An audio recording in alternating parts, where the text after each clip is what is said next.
this is the top end of the transmission wire connector that has the ribbon cable underneath it. Now there's a weird round clip. I have not found any instructions online on how to remove this other than they say be careful. So I'm going to be careful when we're removing that, whatever that means. Hopefully I don't break it.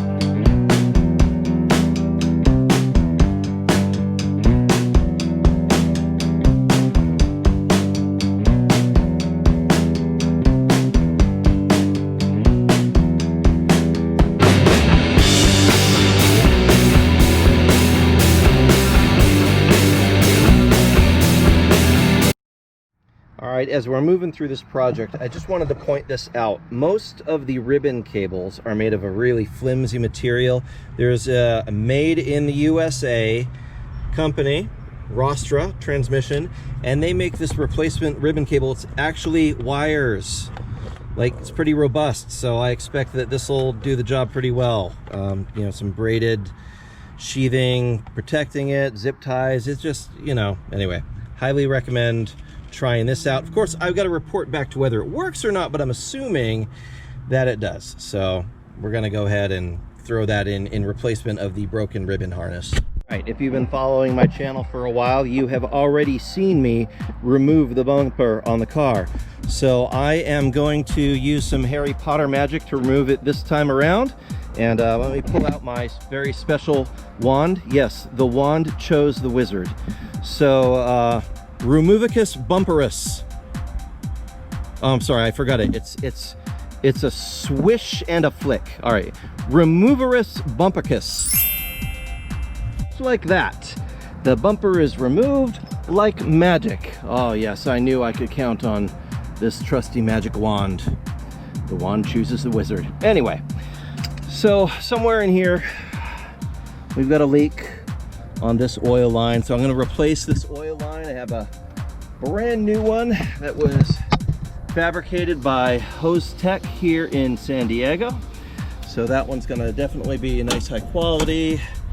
And I'm thinking that we could probably fit the cooler for the transmission somewhere, maybe in here. I don't know. Well, we'll look around for a spot for it. But let's swap out this leaking hose first, and then we will deal with whatever comes next. Okay, in terms of order of operations for what we're doing on the Corrado, we've got a couple of things going, right? We need to replace the oil line for the oil cooler that is leaking, and we will get to that.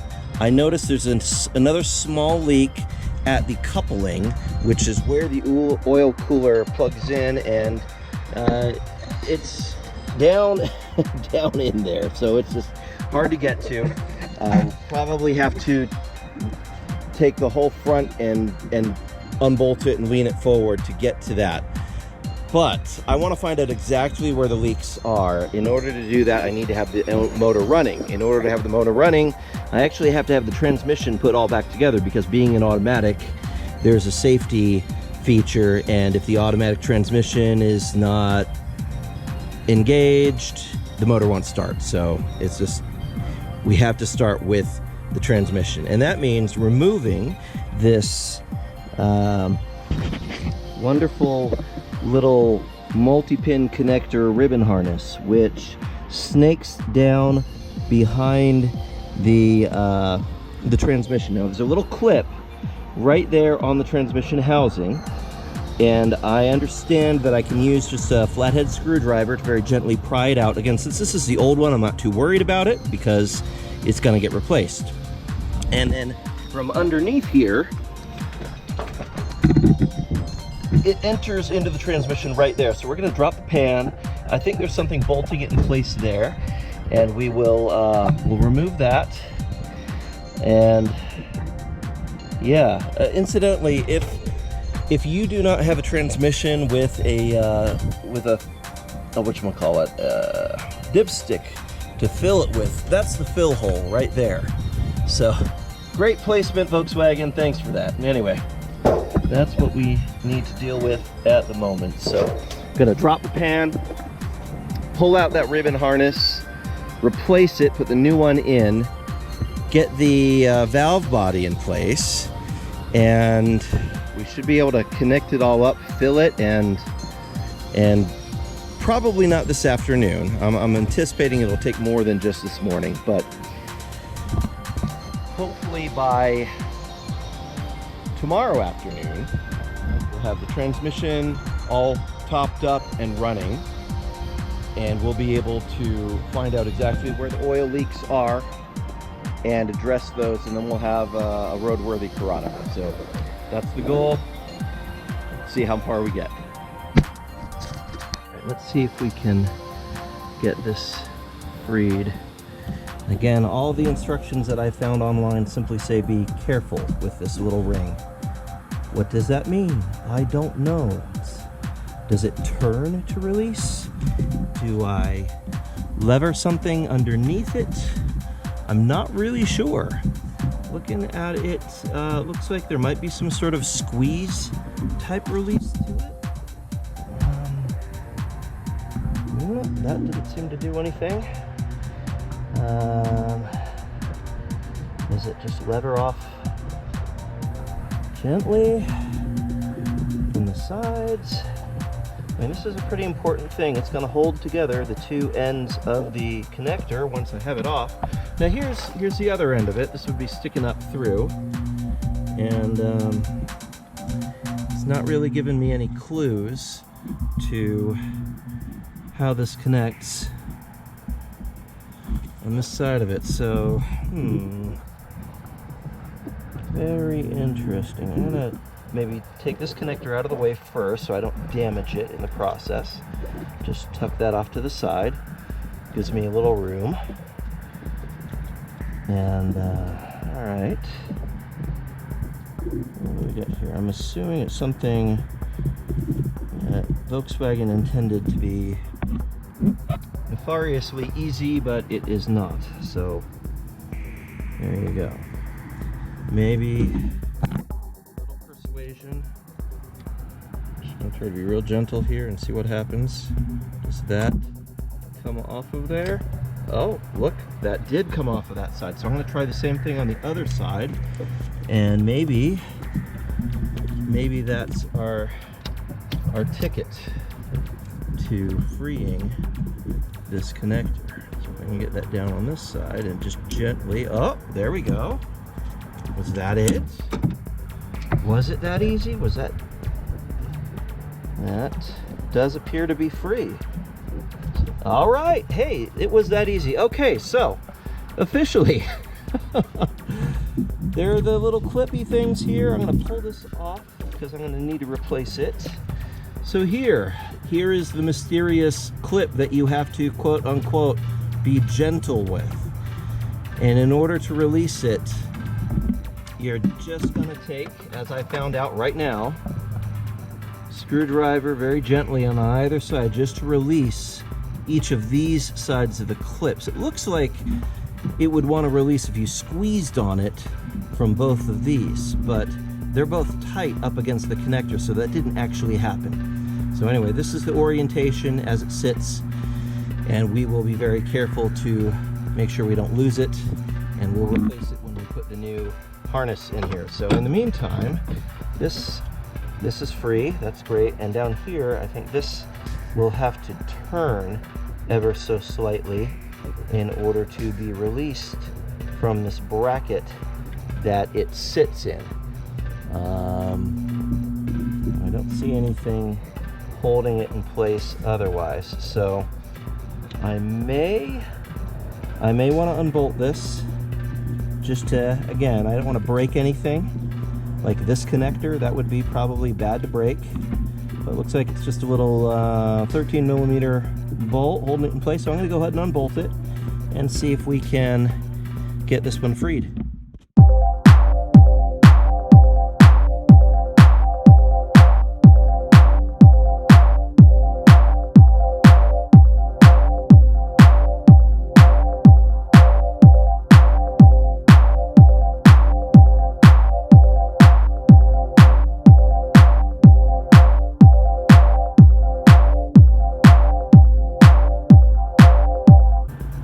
looks like, oh, look, there we go. It was just secured in place by dirt. That was all that was holding this, was dirt. All right, I did need to remove the bracket though to be able to slide the new one in place, so that's good. It was not wasted effort, but I'll be able to thread this around now to the other side of the transmission cooler. This might be a good opportunity for me to get rid of the factory cooler that is in here. I do have a transmission fluid to air cooler kit that replaces that whole assembly, and which they can be prone to leak, and they can leak into the transmission and cause all sorts of issues. So this might be a really good time for me to do that, since I'll have the bumper off anyway, and I'll have a great opportunity to mount it. So yeah, why don't we plan to do that as part of this whole procedure? Alright, so again, we're going to try to get this cable out from underneath here. Now apparently, you do not have to remove the starter in order to get it out, so I'm just going to take my little persuader here and see if I can work it sideways out of that clip that is holding it in place. It looks like it's coming most of the way out already, which is great. And all right, it's out of the clip, so theoretically I should be able to pull it down and through, and man, it is crispy. It feels so rigid. I want to get it free. There's a large, oh, you know what, shoot, with the dipstick in place, I don't know that I can actually fit it down here, so that is going to be interesting. This is in the way. So now the question is, do I unbolt the dipstick, and how easily will that pop out of its little place in the housing?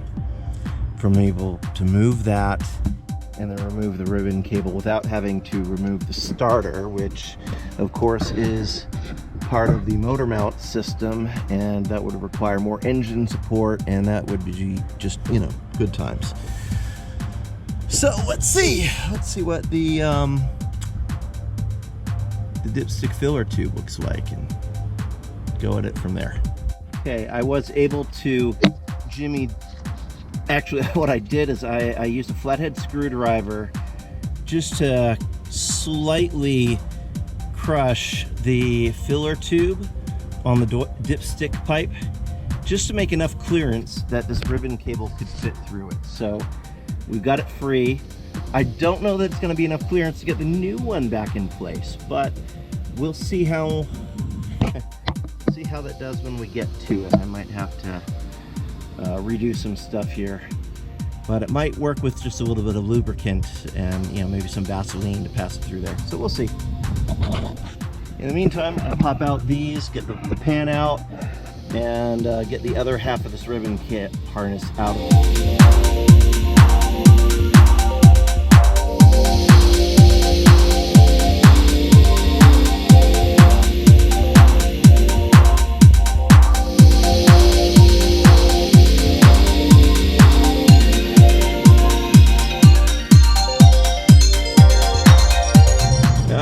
So here's the ribbon cable, and looks like there's just one 10mm bolt underneath holding it in place.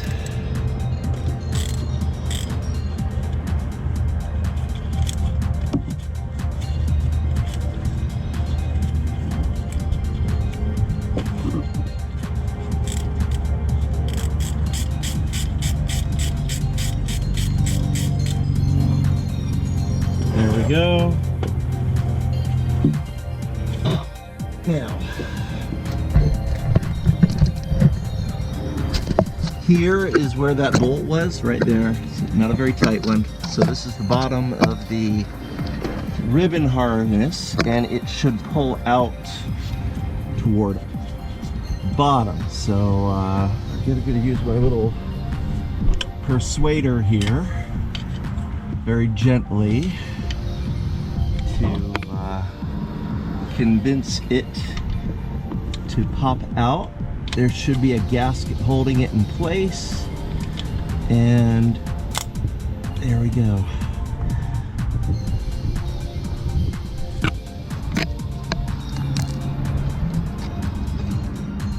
And it comes out.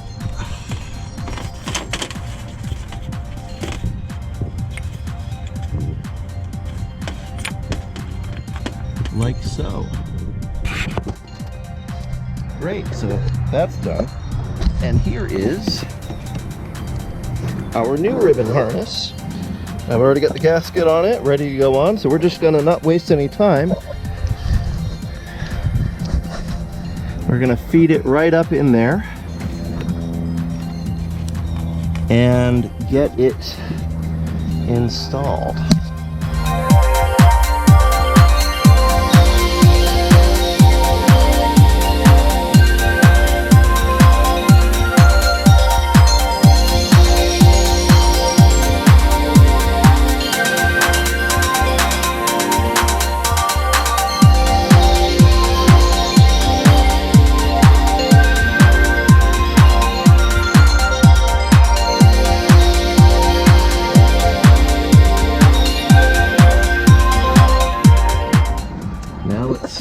If I put a little bit of lubrication on this cable, if we can convince it to slide back up there in the little tiny space that's available. So I'm going to use some, I guess I'm going to use some engine oil because I don't want to get transmission fluid out here and then confuse myself and think that it's a leak.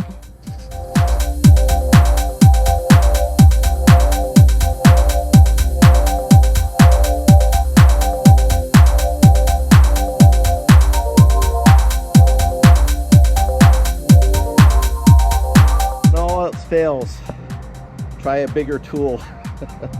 Success. I was able to make just enough clearance inside here to make sure that the harness could fit up there. So we've got the harness up, and that will allow us to thread it in where it needs to be and have it live and be happy. So that'll be great.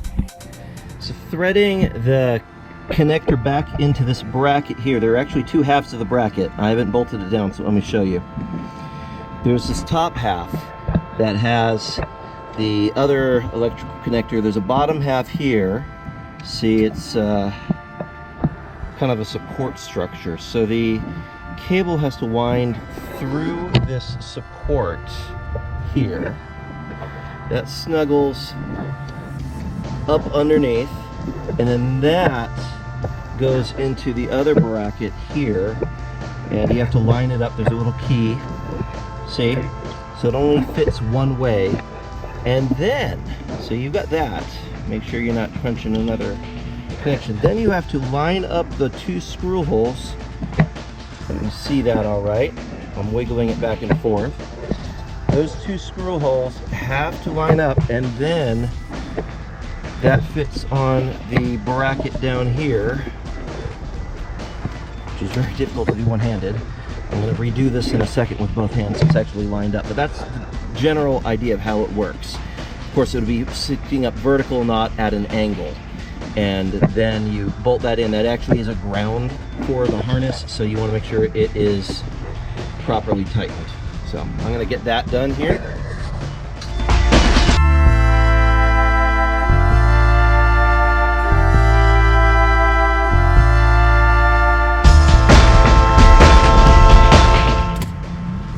And then now that that is in place, now we can move on to, well, I'm gonna get rid of some of this nasty tape that's hanging in there. The very special clip that is notoriously difficult. So what you do with this clip here is you squeeze and it will slide down onto here. And we're gonna put the other end on, squeeze it again, and convince it to come back up.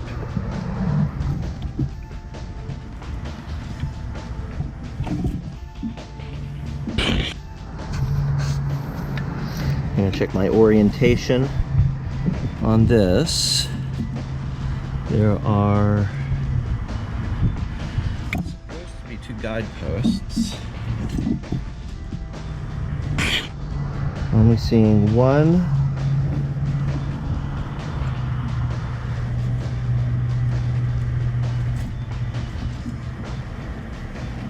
Okay.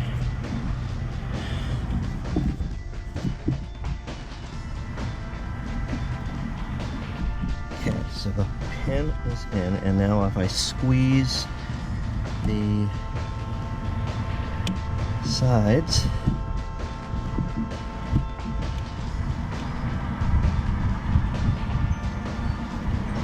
then I should be able to lift the clips into their homes. And now that I've got some light, I can see that where you squeeze, there are actually there are notches that will line up with the harness so that you can get it locked in place. And yeah, I can see why they say, oh, be very gentle, be very careful with this. It's kind of fiddly, and definitely a 2-hand job, so I'm going to get my hands down there. I might use a screwdriver just to gently convince it on the side, but it looks like we're most of the way there.